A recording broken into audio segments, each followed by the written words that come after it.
Welcome everyone. Today we are going to discuss lecture number 11 probability. तो आज का जो लेक्चर है इस लेक्चर में हम कुछ प्रैक्टिकल प्रॉब्लम्स करेंगे, ठीक है ना। तो ये भी आपके लिए इम्पॉर्टेंट हैं ये प्रॉब्लम्स जो मैं आज आपको इस लेक्चर में आपको सिखाऊंगा।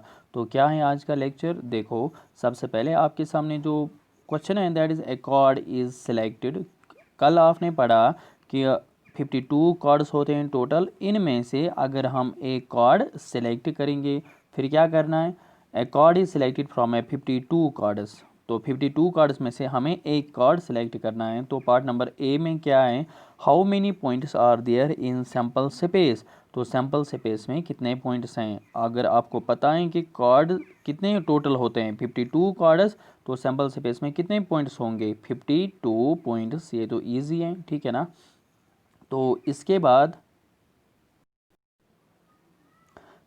बाद क्या है part number B that is calculate the probability that the card is an ace, ठीक है ना। आपको प्रोबेबिलिटी निकालनी है जो आपने वो एक कार्ड सिलेक्ट किया वो कौन सा कार्ड होगा, एन एस कार्ड होगा। आपको पता है कि 52 आउट ऑफ 52 कार्ड्स में से टोटल एस कितने होते हैं, 4 एस होते हैं, ठीक है ना। तो आपको प्रोबेबिलिटी निकालनी है, ये पार्ट नंबर फर्स्ट के लिए प्रोबेबिलिटी ऑफ एस मीन्स आपने वो जो कार्ड सिलेक्ट किया उसकी प्रोबेबिलिटी क्या है, वो एस कार्ड होगा। तो ये एक्चुअली प्रोबेबिलिटी निकालनी क्यों होती है, देखो हमने जब एक कार्ड को सिलेक्ट किया तो हम जब सिलेक्ट करते हैं ना कोई कार्ड, एक्चुअली हम उनकी तरफ नहीं देखेंगे। तो आप ऐसे समझो कि अगर हम अपनी आंखें बंद करके एक कार्ड उठाएंगे तो what is the probability that the card will be an ace. तो अगर आपके पास वो जो कार्ड है, प्रोबेबिलिटी क्या होगी, क्या चांसेस होंगे वो जो कार्ड है ना आउट ऑफ 52 कार्ड्स में से वो कौन सा कार्ड होगा, एस कार्ड। आया समझ में। तो इसलिए आप लिख सकते हैं यहाँ पे प्रोबेबिलिटी ऑफ एस। तो आपको पता है कि प्रोबेबिलिटी ऑफ एस कैसे हम निकालेंगे, एस यहाँ पे तो हम लिखते हैं ना, यहाँ पे क्या लिखना है, फेवरेबल टू एस।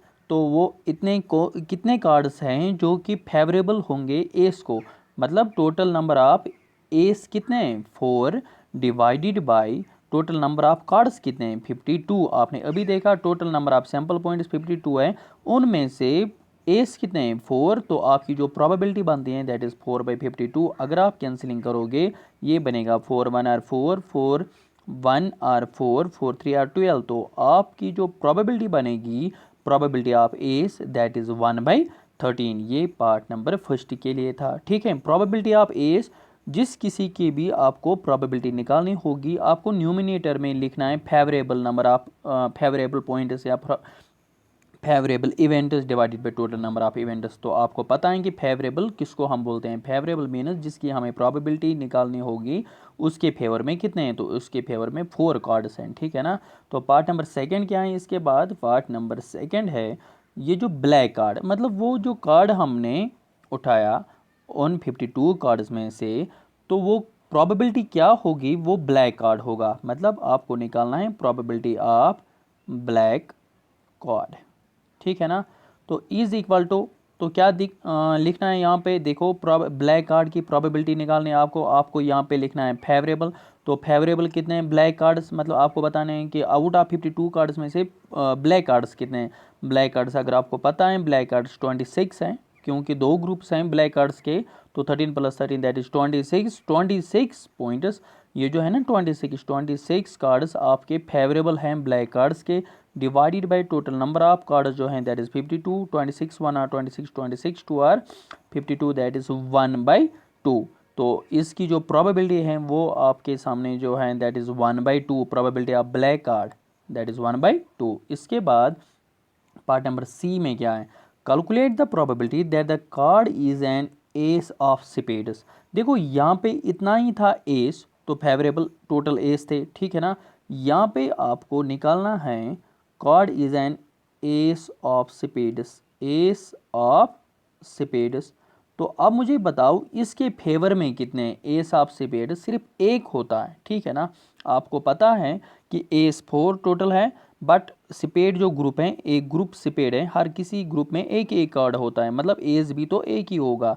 तो इसके फेवर में सिर्फ एक कार्ड है divided by total number of cards 52 हैं, तो आपकी प्रोबेबिलिटी आ रही है 1/52। आया समझ में? तो ये थी एक एग्जांपल, ठीक है, इंपॉर्टेंट एग्जांपल है, एग्ज़ाम में ये आ सकता है, इनमें से कोई भी पार्ट आ सकता है। तो मैंने यहाँ पे तीनों पार्ट दिखाए, ठीक है। तो जब आपकी बेस स्ट्रांग होगी तब हम इसके बाद वो क्वेश्चंस भी कर सकते हैं जो एग्ज़ाम में आए हैं, जो मैं पेपर से उठाऊंगा, जो मैं वही करवाऊंगा प्रीवियस पेपर्स से क्वेश्चंस। बट जब तक ना आपको ये क्वेश्चंस आएंगे तब तक आप वो क्वेश्चंस नहीं कर सकते हैं। इसलिए मैं आपको आपकी जो बेस है वो आपको स्ट्रांग बनाता हूँ और मैं आपको अच्छे से पढ़ाता हूँ, प्रोबेबिलिटी बेस सिखाता हूँ, ताकि आपको फिर से कभी भी प्रोबेबिलिटी पढ़ने की ज़रूरत नहीं पढ़नी चाहिए इसके बगैर, ठीक है ना। तो चलते हैं नेक्स्ट एग्जांपल।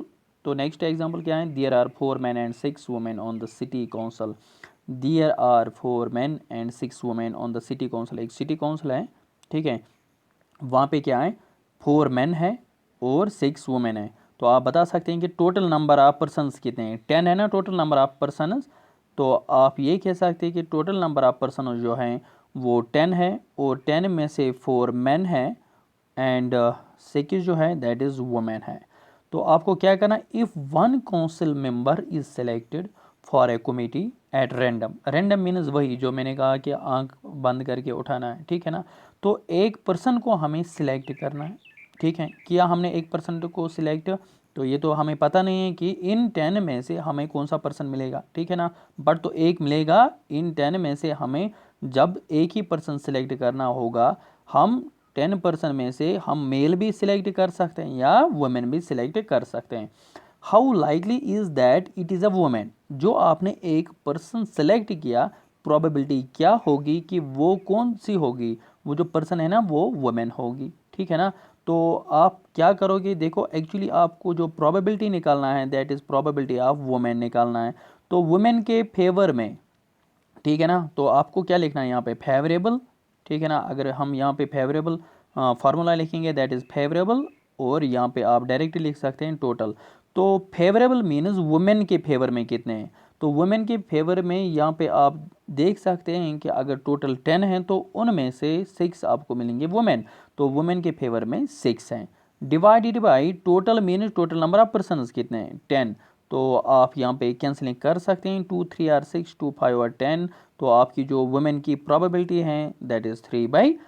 ये आपको चांसेस हैं कि जो आप एक परसेंट सिलेक्ट करोगे वो जो वुमेन होगी, वुमेन की जो प्रोबेबिलिटी है वो एक पर्सन वुमेन होगी, उसकी प्रोबेबिलिटी 3/5 है, ठीक है ना।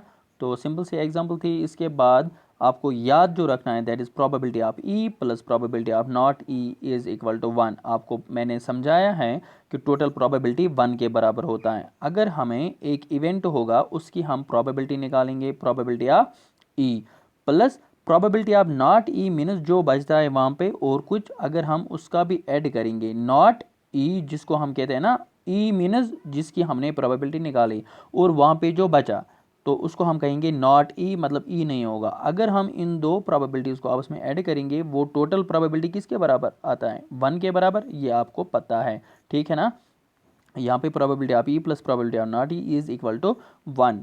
तो ये आपको याद रखना है, तब आप ये एग्जांपल प्रोबेबिलिटी नंबर 3 जो है ना ये कर सकते हैं। देखो if 2/11 is the probability of an event E A. तो ए की जो ए इवेंट है ना इसकी प्रोबेबिलिटी आपको गिवन है 2/11। What is the probability of the event not a? आपको प्रोबेबिलिटी निकालना है कि नॉट ए की प्रोबेबिलिटी क्या है। देखो आपको पता है, अभी आपने पढ़ा probability of E plus probability of not E is equal to 1। आप लिख सकते हैं यहाँ पे आपको ए है तो आप लिख सकते हैं probability of A plus probability of not ए, मतलब जहाँ पे ई है वहाँ पे आपको ए लिखना है, इज इक्वल टू 1। मतलब अगर आप ए की प्रोबेबिलिटी निकालोगे और फिर नॉट ए की प्रोबेबिलिटी निकालोगे, उनका सम करोगे वो तो 1 के बराबर आएगा, ठीक है ना। तो आप यहाँ पे देख सकते हैं probability of A, probability of A आपको शायद गिवन है। आप यहाँ पे देखो 2/11 is the probability of an event E which means probability of A जो है ना वो 2/11 है। आप यहाँ पे लिखो प्लस प्रोबेबिलिटी ऑफ नॉट ए आपको निकालना है, आप ऐसे ही रखो, इज इक्वल टू 1। लिखा आपने 2/11 plus probability of not A is equal to 1। अब आपको करना क्या है? आपको ये जो प्रोबेबिलिटी ऑफ नॉट ए है इसको यहाँ से ही लिखना है, प्रोबेबिलिटी ऑफ नॉट ए, ठीक है ना, is equal to 1 -2/11 right hand side जाएगा तो ये बनेगा 2/11। तो अब आप मुझे बताओ प्रोबेबिलिटी ऑफ नॉट ए, मैंने आपको कहा कि वो किसके बराबर निकला, 1 - 2/11। वो किसके बराबर आएगा, अगर आप क्रॉस मल्टीप्लिकेशन करोगे ये आएगा 11 - 2 1 2 divided by 11 is equal to 11 - 2 is 9 divided by 11। तो अगर आपकी प्रोबेबिलिटी ऑफ ए 2/11 है तो 9/11 किसकी प्रोबेबिलिटी निकलेगी, नॉट ए की। तो ये एक और किसी और टाइप की एग्जांपल थी जो आपने देखा, ठीक है ना। तो इसके बाद प्रॉब्लम नंबर 4 क्या है, letter is chosen at random. At random यहाँ पे 2 बार है, एक ही बार लिखना at random from the word assassination. Assassination जो एक वर्ड है, ठीक है, उनमें से ये जो एसेसिनेशन है किन लेटर से बना है आपके सामने है, ए लेटर इज चूजन, एक लेटर इनमें से हम सिलेक्ट करेंगे, चूज करेंगे, ठीक है। तो क्वेश्चन क्या है, find the probability that the letter is a vowel. तो हमें कौन सी प्रोबेबिलिटी मिलेगी, प्रोबेबिलिटी क्या मिलेगी, वो जो हम एक लेटर इनमें से हम सिलेक्ट करेंगे वो क्या होगा, वावेल, मतलब आपको वावेल निकलेगा। यहाँ पे प्रोबेबिलिटी ऑफ वावेल यहाँ पे निकालना है। तो फेवरेबल क्या है, फेवरेबल तो वावेल्स हैं। तो आप यहाँ पे काउंट करो, यहाँ पे आपको कितने वावेल्स मिलेंगे, ज़रा बताओ वावेल्स कितने मिलेंगे। देखो ए वावेल है, ए वावेल है यहाँ पे, एंड आई भी वावेल है, और ए भी वावेल है, आई भी वावेल है, ओ भी वावेल है। तो कितने वावेल्स आपके बनते हैं यहाँ पे, 1 2 3 4 5 6। तो आप ये बताओ कि वावेल के फेवर में कितने यहाँ पे वावेल्स हैं, 6, ठीक है ना। प्रोबेबिलिटी ऑफ वावेल जब भी आपको निकालना होगा favourable vowels divided by total. तो फेवरेबल क्या बनते हैं, 6 वावेल्स है ना, divided by total number of letters कितने हैं। तो आप काउंट कर सकते हैं यहाँ पे 1 2 3 4 5 6 7 8 9 10 11 12 13 मीनस 13 लेटर्स है टोटल। तो आपकी जो प्रोबेबिलिटी ऑफ वावेल बनती है that is favourable divided by total number of letters. तो टोटल 13 लेटर्स हैं इस वर्ड में, और फेवरेबल उनमें से आपको 6 मिलते हैं। फेवरेबल मीनस वावेल्स, ठीक है ना। तो एक और एग्जांपल, ऐसे एग्जांपल्स एग्ज़ाम में आते हैं और मैंने खुद देखे हैं, ठीक है ना। तो इसके बाद आपको जो याद रखना है that is remember this point. Sets में थोड़ा सा मैंने रिपीट किया यहाँ पे सेट्स का, ठीक है। तो सेट्स प्रोबेबिलिटी के लिए ज़रूरी हैं। आपने पढ़ा है n of A union B, जो मैंने आपको वेन डायग्राम से फिर बाद में सिखाया था। N of A union B is equal to n of A plus n of B minus n of A. यहाँ पे इंटरसेक्शन है, ठीक है ना। तो एक्चुअली ये सिंबल है इंटरसेक्शन का, तो n of A intersection B, इतना आपको याद होना चाहिए। N of A union B किसके बराबर होता है, n of A plus n of B minus n of A intersection B. तो अगर हमें A and B are disjoint, अगर ये जो दो सेट्स हैं ना ए और बी, अगर ये डिजॉइंट सेट्स होंगे तो आपका डिजॉइंट का मतलब क्या होता है, अगर ए इंटरसेक्शन बी किसके बराबर आएगा, phi set means empty set. तो अगर ए इंटरसेक्शन बी जो है ना, अगर हम ए इंटरसेक्शन बी करेंगे वो फाई के बराबर आएगा। तो आप कह सकते हैं कि वो डिजॉइंट है, ए और बी जो है ना डिसजॉइंट है।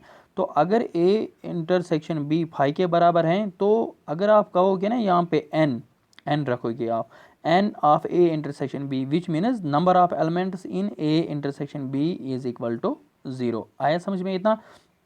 तो ए इंटरसेक्शन बी फाई है, तो ये कब होगा फाई, जब ए और बी डिजॉइंट हैं। तो अगर ये डिजॉइंट हैं इसका मतलब इनके इंटरसेक्शन में इनको कॉमन में कोई पॉइंट नहीं है। तो अगर इनके कॉमन में कोई पॉइंट नहीं है तो आप इसको ऐसे भी कह सकते हैं कि number of elements in A intersection B is equal to 0। तो अगर आपको ये जो है ना n of A intersection B 0 है, तब आपका ये फार्मूला रिड्यूस हो जाएगा। मीन्स कि ये जो इतना फार्मूला था यहाँ पे, ये जो n of A intersection B 0 के बराबर निकलता है। तो इसलिए यहाँ पे आपको मैंने यहाँ पे फार्मूला लिखा n of A union B किसके बराबर आएगा, n of A plus n of B. ये क्यों नहीं लिखा, क्योंकि ये 0 के बराबर आता है। तो कब ये 0 के बराबर आएगा, यहाँ पे आप देख सकते हैं ये कब 0 के बराबर आएगा, जब ए और बी अगर डिजॉइंट होगा, तब आपका जो फार्मूला है n of A union B ये सिर्फ इतना रहेगा, ठीक है ना। आया समझ में। तो इसके बाद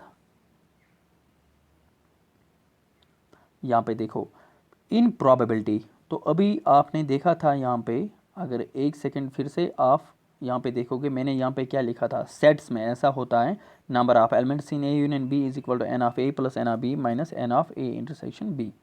तो यहाँ पे क्या है, इन प्रोबेबिलिटी में क्या होता है, probability of A union B is equal to probability of A plus probability of B minus probability of A intersection B. तो आप सीधे ये कह सकते हैं कि जहाँ जहाँ पे सेट्स में एन था वहाँ पे आपको प्रोबेबिलिटी में पी लिखना है, फार्मूला सिर्फ एक ही रहेगा। probability of A union B is equal to probability of A plus probability of B minus probability of A intersection B. If A and B are mutually exclusive, ये actually mutually exclusive, mutually exclusive means sets में हम disjoint कहते हैं, ये मैंने events में पढ़ाया था। अगर दो सेट्स हम वहाँ पे अगर उनके बीच में कॉमन कोई पॉइंट नहीं है, हम कहते हैं कि दो सेट्स डिसजॉइंट हैं। बट यहाँ पे क्या है, अगर ए और बी जो इवेंट हैं अगर इनके बीच में कोई पॉइंट नहीं है, हम कहते हैं म्यूचुअली एक्सक्लूसिव, मतलब तो एक ही है, ठीक है ना।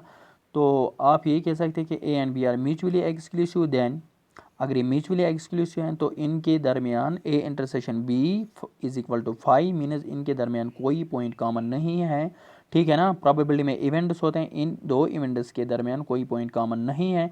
अगर इनके दरमियान कोई पॉइंट कॉमन नहीं है तो आप ये कह सकते हैं, वहाँ पे आपने क्या लिखा था, अगर आप फिर से एक सेकंड देखोगे तो ये क्या है, अगर इनके दरमियान कोई कॉमन नहीं है तो नंबर ऑफ एलिमेंट्स कितने थे, 0। मगर मैंने अभी कहा कि जहाँ पे n है ना वहाँ पे आपको p लिखना है, तो ये क्या बनेगा, probability of a intersection b is equal to 0, ठीक है ना। तो आपका जो ये फार्मूला है ना फिर ये भी रिड्यूस हो जाएगा, कैसे, probability of A union B is equal to probability of A plus probability of B, और ये जो है ना ये किसके बराबर निकलेगा, 0 के बराबर, फिर ये लिखने की ज़रूरत नहीं है। ये तब होता है ये formula probability of A union B किसके बराबर, probability of A plus probability of B, जब ए और बी म्यूचुअली एक्सक्लूसिव इवेंट्स होंगे, ठीक है ना। तो अगर ऐसा गिवन नहीं होगा फिर आपको ये फार्मूला यूज़ करना है। तो इतना सा था, ठीक है। तो आप इस लेक्चर की पीडीएफ आप टेलीग्राम चैनल पे भी हासिल कर सकते हैं। तो आज रखते ही इतना ही, मिलेंगे हम नेक्स्ट लेक्चर में, तब तक के लिए टेक केयर, अल्लाह हाफ़िज़।